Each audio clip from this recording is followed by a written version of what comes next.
Hello mga kabulinggit! Tara, samahan nyo kami ngayong gumala sa Alariga.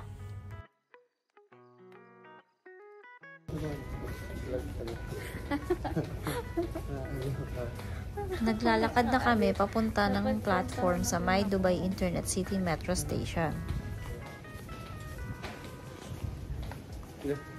I-flip mo kayo yung camera. Ayan, nakasakay na tayo sa train. Approximately 1 hour ang biyahe mula Dubai Internet City Metro Station hanggang Alariga. Kaya ayan, pa-cellphone lang muna. Matapos ang mahabang biyahe, nakarating din sa wakas.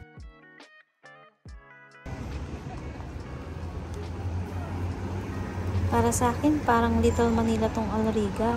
Kasi kahit saan ka tumingin, maraming Pilipino kang makikita. Pero syempre, marami ring iba't ibang lahing nakatira dito.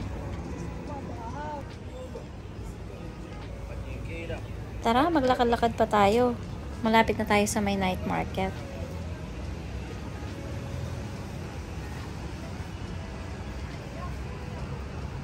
Mula umaga hanggang gabi, makikita naman natin na hindi natutulog ang Alariga.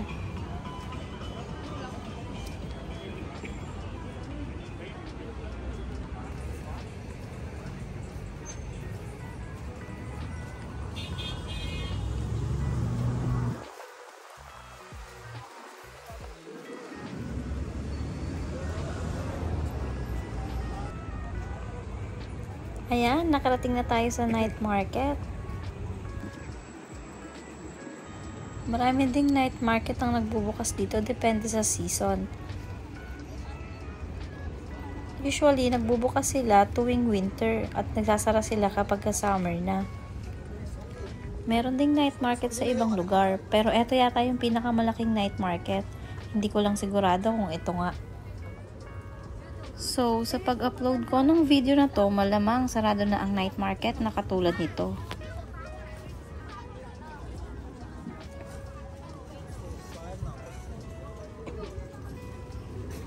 Yan, lakad-lakad lang tayo, maglibot-libot.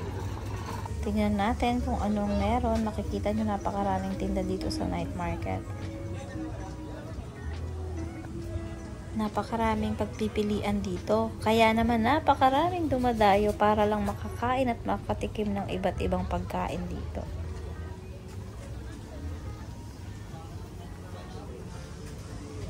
Nakakatuwa rin pumunta dito. Tingnan nyo, ayan, may pa-red carpet. Napakaganda ng mga ilaw. Marami rin mga tinda dito. Hindi lang puro pagkain. Meron ding mga, ayan, nakikita nyo mga cellphone case, mga damit, at marami pang iba.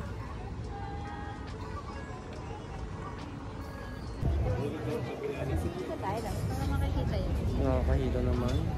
Ayan, nakasulakad tayo kanyari. Kahit hindi ka ganito manin, kahit Ayan. sa sobrang daming nakikita, ang hirap mamili kung ano yung kakainin mo dito. Maliban na lang siguro kung alam mo kung anong cravings mo.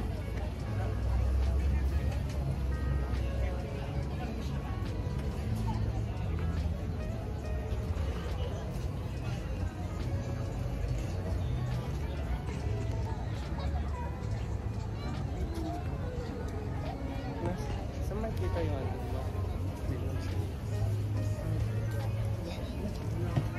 Saan tayo kain dito? O lalabas muna tayo? Medyo dumadami na ang tao, kaya lumabas na kami pagkatapos mag-ikot-ikot. May chokin nga pala. Punta na lang tayo sa pinakamalapit na mall dito, ang Al Ghurair Center. Basketball court naman pala. Ayan, nandito na tayo sa loob. Pwede na nating simulan ng pag-ikot-ikot.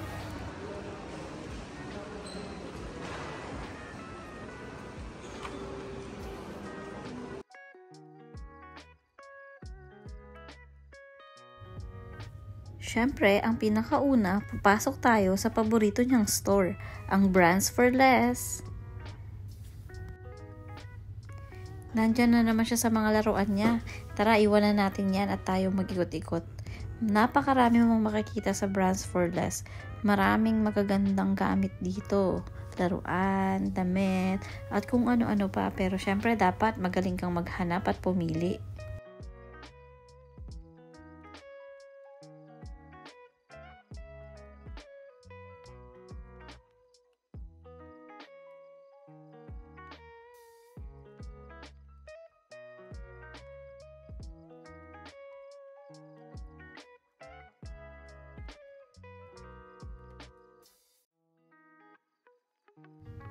Marami-rami rin kaming napuntahan pero hindi na namin nakuhanan ng video yung karamihan.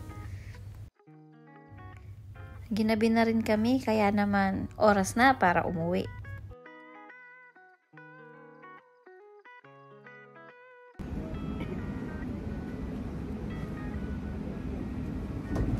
One hour travel time na naman para makauwi. Cellphone na naman ulit para hindi mainip, magbasa ng novel.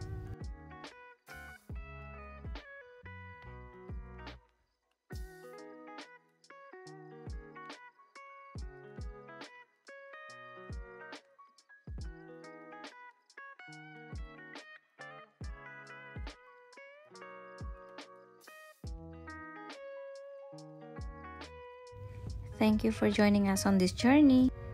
Be sure to like, share, and subscribe for more adventures in Dubai.